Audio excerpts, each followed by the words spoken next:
Thank you very much, Bill. Thank you very much, Radwan, for offering us yet another opportunity to meet some eminent experts on Tunisia and to learn from their research, but also from their first-hand experience in Tunisia. Thanks for the Center for the Study of Islam and Democracy for all the efforts to keep Tunisia on the agenda, and I hope that the debate will be stimulating and will lead to some new ideas. It is a happy opportunity for me that my ambassador is not here, so I can speak on behalf of the embassy, and I relish this moment, and I speak for quite a long time. I don't have such opportunities quite often. But anyway, I just found that the theme that has been chosen for this event is quite interesting. It reflects a debate that is sometimes overheated in Tunisia and a controversy about the course of the revolution, the pathway for the future.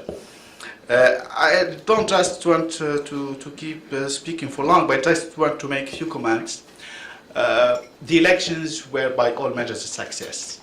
The legislative elections were a success in terms of participation, in terms of the functioning of the elections themselves in a peaceful environment.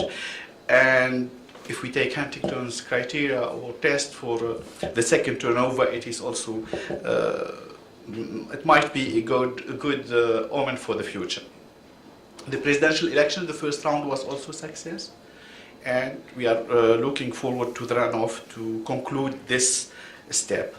However, I think there is exaggeration about the importance of these elections. These are not existentialist elections. They are a step forward, but they are not concluding the revolution, or are not, or should not be considered as the end of the course. I think the pathway is still complicated.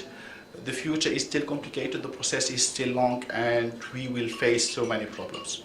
There are some risks and there are some concerns. Some are real and some are perceived that we have to address and to bring the democratic process into a conclusion. Some of these risks, I start with them in probability curve, and I start with the most likely outcomes.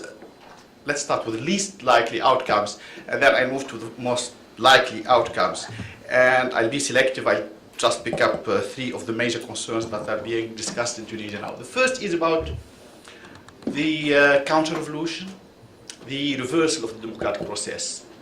It is a legitimate concern that is shared by many Tunisians, but I think that we have reached a point where going back is not possible. The genie got out of the bottle, and it's not easy to bring it back to the bottle. Tunisia has a vibrant civil society. It has a new culture of democracy. It's even excessive sometimes with the protest culture. And it has also a very strong opposition that is not going to lower its guard. And it will keep vigilant, and it will keep the government, whatever government comes to power, accountable. There's also another possibility that if we have a unity government, or if we associate the opposition into a new government, that risk is even diminished further. The second concern is about security and terrorism. And here it is a little bit more likely. Tunisia is facing some terrorist pockets in Tunisia itself, but the landscape is very complicated with the situation in Libya. And one of the major concerns is that the situation deteriorates further in Libya, that the state fails further in Libya. And one of the worst scenarios is that we can have a Somalia-Kenya syndrome, with events happening in Somalia, with Shabab in Somalia attacking from time to time, as it happened just today. And that syndrome is quite real if things get worse in Libya. The third concern, and this is the most likely for me, is the economic situation. And the expectations gap. The gap between what people are expecting from these elections and from the revolution and what the outcome might be. It's not an easy job. The economic situation is chaotic in Tunisia. There are many painful reforms that are needed, and these reforms need bold initiatives, new ideas, but they also need resources. There might be some new ideas, there might be some exploring new avenues to address regional disparity problems, to address unemployment, but resources are needed.